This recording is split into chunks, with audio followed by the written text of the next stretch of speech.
Hello বন্ধুরা, সবাই কেমন আছেন? আশা করি সবাই অনেক অনেক ভালো আছেন। বন্ধুরা, আজকের এই ভিডিওতে আমরা জানবো কিভাবে আপনি আপনার ফোনকে আপডেট করবেন।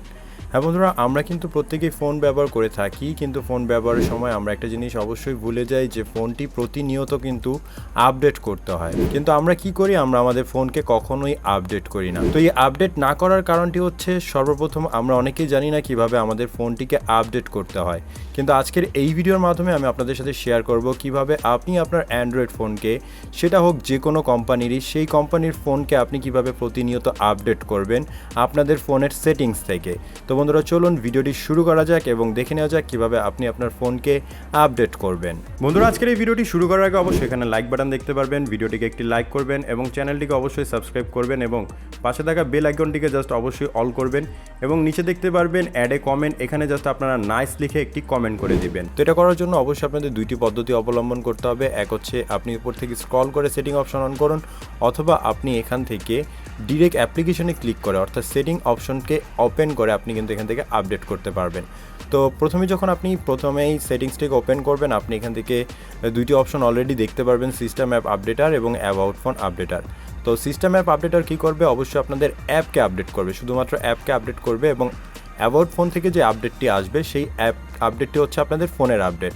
আপনারা অবশ্যই উপরে দেখতে পারবেন অ্যাবাউট ফোন এবং সিস্টেম অ্যাপ আপডেটার। যদি আপনাদের হাতে অন্য কোনো ফোন থাকে তাহলে আপনারা অ্যাবাউট ফোনকেই প্রথমে বের করবেন, তারপর আপনি অ্যাবাউট ফোনের ওপর ক্লিক করে নেবেন। অ্যাবাউট ফোনের ওপর ক্লিক করার পর এখান থেকে আপনি MIUI ভার্সন দেখতে পারবেন। আমি Xiaomi ফোন ইউজ করছি, যার জন্য আমাকে এখানে MIUI এই অপশনটি আসছে। তো আপনারা কি করবেন? এই ভার্সনের ওপর ক্লিক করে নেবেন। ক্লিক করার পর আপনি প্রথমেই কিন্তু এখান থেকে দেখতে পাচ্ছেন আমার 14 আপডেট কিন্তু অলরেডি এখানে দেওয়া আছে এবং এখান থেকে আপনারা দেখতে পারবেন চেক ফর আপডেটস। আপনারা কি করবেন? এই চেকস ফর আপডেটের উপর ক্লিক করে নেবেন। আপডেটের উপর ক্লিক করলে এখানে দেখতে পারবেন নো আপডেট অ্যাভেলেবেল, অর্থাৎ আমার ফোনে বর্তমানে কোনো প্রকার আপডেট অপশন কিন্তু এখন নেই, কারণ আমি অলরেডি এখানে 13 থেকে 14 আপডেট কিন্তু করে নিয়েছি। কিন্তু আপনি যদিও চান যে আপনি আপনার ফোনের আপডেটকে সার্চ করে আপডেট করার জন্য, তার জন্য আপনারা কি করবেন? অবশ্যই উপরে 3 ডট অপশন দেখতে পারবেন, এটার উপর ক্লিক করবেন। ক্লিক করার পর এখান থেকে আপনি দেখতে পারবেন download latest package, choose update package, update settings, মানে ইত্যাদি অনেক সেটিংস থাকবে। আপনারা কি করবেন? ডাউনলোড লেটেস্ট প্যাকেজের উপর ক্লিক করে নেবেন। ডাউনলোড লেটেস্ট প্যাকেজের উপর যখনই ক্লিক করবেন এখান থেকে দেখতে পারবেন 3 ডট অপশনটি চলে যাবে এবং এখানে নিচে কিন্তু ডাউনলোডিং হতে থাকবে। তো অবশ্যই এখানে আপনারা দেখতে পারবেন ডাউনলোডিং 0% আছে, এটা অবশ্যই 100% হবে। আপনি যখন এটা 100% আপডেট হয়ে যাবে তখন আপনি এখানে দেখতে পারবেন আপনাদের নতুন একটি সিস্টেম চলে আসবে।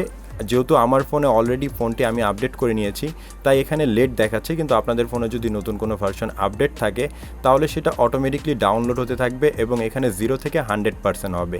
তখন আপনি এখানে দেখতে পারবেন আপডেট অপশন, মানে এখানে লিখাই থাকবে যে আপডেট করুন। তো আপনারা সেই আপডেটের উপর ক্লিক করলে আপনাদের ফোনটি কি হবে? একবার রিস্টার্ট নেবে। একবার রিস্টার্ট নেওয়ার পরে আপনাদের ফোনে অনেক কিছু কিন্তু চেঞ্জ হবে, লাইক আপনাদের অ্যাপ্লিকেশনের ফাংশন চেঞ্জ হবে। এখান থেকে স্ক্রল করে যে আমি অ্যাপ্লিকেশন করছি এইরকম অপশন আসতে পারে। এভাবে করে আপনি আপনার ফোনের সেটিং অপশনে ক্লিক করে এবং অ্যাবাউট ফোনে যে আপনি কিন্তু জাস্ট আপনার ফোনকে প্রতিনিয়তই আপডেট করতে পারবেন। এখান থেকে অলরেডি দেখতে পাচ্ছেন ডাউনলোডিং 1% দেখাচ্ছে। এভাবে করে কিন্তু আপনাদের ফোনে 100% পর্যন্ত ডাউনলোড হবে, তখন কিন্তু আপনি আপনার ফোনকে অনায়াসেই আপডেট করে নিতে পারবেন। তো বন্ধুরা, এই ছিল ভিডিও। আপনি যদি আপনার ফোনকে আপডেট করতে চান তাহলে কিন্তু আপনি এই পদ্ধতিতে আপনার ফোনকে আপডেট করতে পারবেন।